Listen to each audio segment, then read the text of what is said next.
"You're not welcome here anymore, Dad. We need space with our real family." The words cut through me, sharper than the cold desert wind whipping across my son Michael's front porch. I was holding Christmas gifts for my two grandchildren, Emily and Jacob, when he said it. I'm Arthur, a 69-year-old widower, and those words came from a son I'd given everything to. Behind Michael stood my daughter-in-law, Sandra. Her arms were crossed, her expression flat. She nodded in agreement, as if they'd practiced this moment. "Arthur's just too intrusive," she added, her voice chillingly devoid of emotion. "We've discussed this." I looked past them, into the house I'd helped them buy just 3 years ago. The Christmas tree glittered in the living room, but the place felt empty and cold, a hollow showroom. My heart ached, not just for the holiday I was missing, but for the life I thought we had. Setting.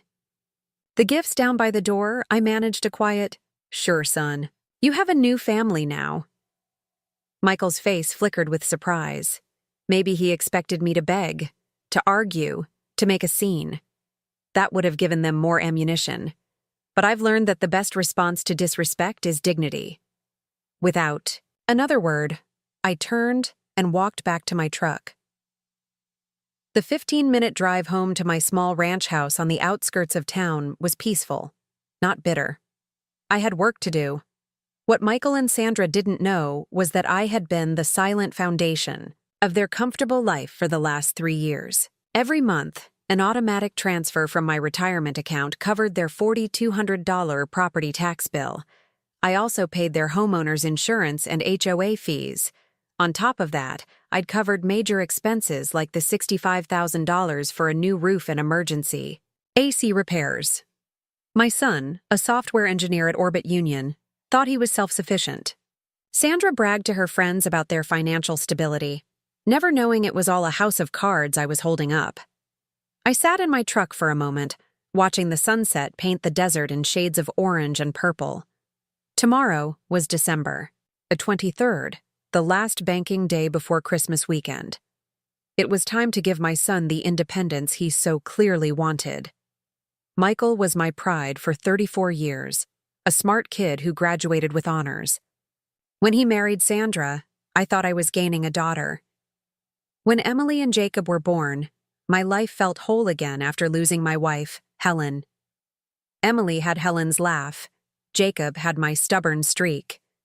We had dinner every Sunday, went on trips, and I taught them things, like how to change oil and identify desert birds. Then the hints began. Sandra would tell Michael that I was too intrusive and treated him like a child. The calls became less frequent, the visits shorter. When I offered to help, Michael would say he could handle it himself. I saw the signs, but I chose to trust my son.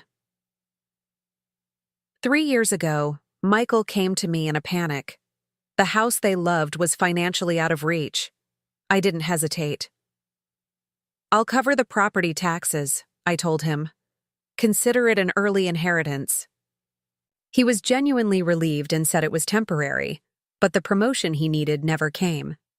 So I kept paying, month after month, year after year. Michael never mentioned it again. Sandra never even knew. Last month, Sandra's parents were visiting. She boasted about their financial independence, looking right at me as she said, "We're nothing like those couples who have to rely on family help. Michael and I built this life ourselves." My son said nothing, just smiled and nodded, accepting credit for my support. After they kicked me off their porch, I sat in my kitchen the next morning, my phone silent. The betrayal wasn't just the words, it was the cold, calculated dismissal. He went back inside to celebrate a Christmas I was paying for, with the grandchildren I might never see again. I opened my laptop and logged into my bank account. The December property tax payment had already gone through, but I immediately called my bank to cancel all future transfers to the county tax assessor, the insurance company, and the HOA. Then I called the insurance and HOA companies directly to confirm the cancellations. In 30 minutes, I had dismantled the financial foundation of their life. I spent the rest of the day organizing my paperwork. 3 years of bank statements, receipts, and payment confirmations. Everything was documented. Michael wanted independence. Sandra wanted a life free of family interference. I was about to give them exactly what they asked for. The property tax bill would arrive in January. The insurance cancellation notice would follow. The HOA late fees would pile up. By March, they'd be drowning in the expenses they never knew existed. I walked outside, looked toward the mountains, and felt a peaceful satisfaction. They were about to learn the true cost of their independence. A painful lesson. 3 weeks into January, the phone rang at 6 a.m. It was Michael. "Dad, I need to talk to you," he said, his voice strained. "What's on your mind, son?" I asked, sipping my coffee. "Something's wrong with our property taxes. I got a notice saying we owe $1,260 in back taxes. That's impossible. I've been paying them every month." I watched a roadrunner chase a lizard across my yard. "That does sound like a mistake. Have you checked with the county?" He had. They said the last payment they received was in December, and it came from an account that's not mine. They won't tell me whose account it is. "Dad, I've never missed a payment." "That's strange," I said. He then confessed that he and Sandra had both thought the other was handling the property taxes, but neither of them had proof of payment. 3 years. They'd taken my money for granted without ever questioning where it came from. "Dad," he finally said, "could you maybe loan me the money, just until I figure out what happened?" "That's a lot of money, son." "I know, but if we don't pay it, we could lose the house. The notice says they'll start foreclosure proceedings in 60 days. I let the silence stretch, giving him a moment to face the reality of his situation. "Dad, are you there?" "I'm here." "Let me think about it." "Dad, this is an emergency. Sandra's freaking out. The kids don't understand why we're fighting." He was trying to get back to normal, to the way things were when I was quietly footing the bill. "You told me on Christmas that you needed space." "From your family," I reminded him quietly. "I figured that included financial space too." He tried to blame Sandra, to say it was different now because the house and the kids were at stake. The manipulation was clear. He wanted me to take responsibility for a crisis they had created. "Michael, you're a smart man. You'll figure this out," I said before hanging up. My phone rang 12 more times that day. I didn't answer. That evening, Sandra showed up at my gate. "Arthur, we need to talk," she said, pacing like a caged animal. "I'm not refusing to help," I told her. "I'm just not offering." She insisted their Christmas conversation was about boundaries, not money. "Everything's about money, Sandra," I replied. "You just never had to think about it before." The truth unveiled. Over the next 2 weeks, the calls from Michael, Sandra, and even Sandra's mother escalated as they started to uncover the truth. Finally, one Friday evening, Michael called. "Dad, I need a straight answer. Have you been paying our property taxes?" He'd gone to the county office with 3 years of bank statements and found no record of his payments. The clerk had confirmed the payments came from an Arthur Hoffman. I sat back in my recliner. "Yes, Michael. I've been paying your property taxes for 3 years. Also your homeowner's insurance, your HOA fees, your roof repair, and your air conditioning replacement." The line went silent. Then, in a whisper, he asked, "How much?" I pulled up my spreadsheet. A total of $216,000 plus change. "Oh my God. Sandra has no idea," he said. "I figured as much. Why didn't you tell us? Why now?" "You never asked," I said. "You and Sandra were happy to take credit for financial stability you didn't have. You told me you needed space. I gave you what you asked for." He called it revenge, but I corrected him. "This isn't revenge, son. This is reality. You wanted independence from your intrusive father.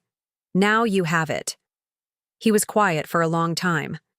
What am I supposed to tell Sandra? You could start with the truth. The final call. The next morning, Sandra called. Arthur, Michael told me everything. You've been lying to us for 3 years. I've been helping you for 3 years, I corrected. She was furious. You've put us in an impossible situation. We can't afford this house without your help. Then maybe you shouldn't have bought a house you couldn't afford, I said. She tried to blame me for their financial predicament, for allowing them to believe they were successful. I explained that I was done being taken for granted. I'm done.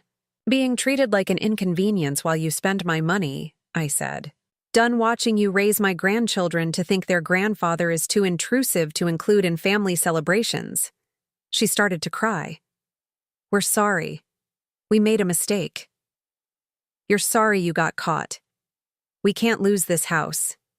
Then you'd better figure out how to pay for it, I said, and hung up. A few weeks later, my neighbor told me sheriff's deputies were at Michael's house. I drove over and saw them posting foreclosure notices.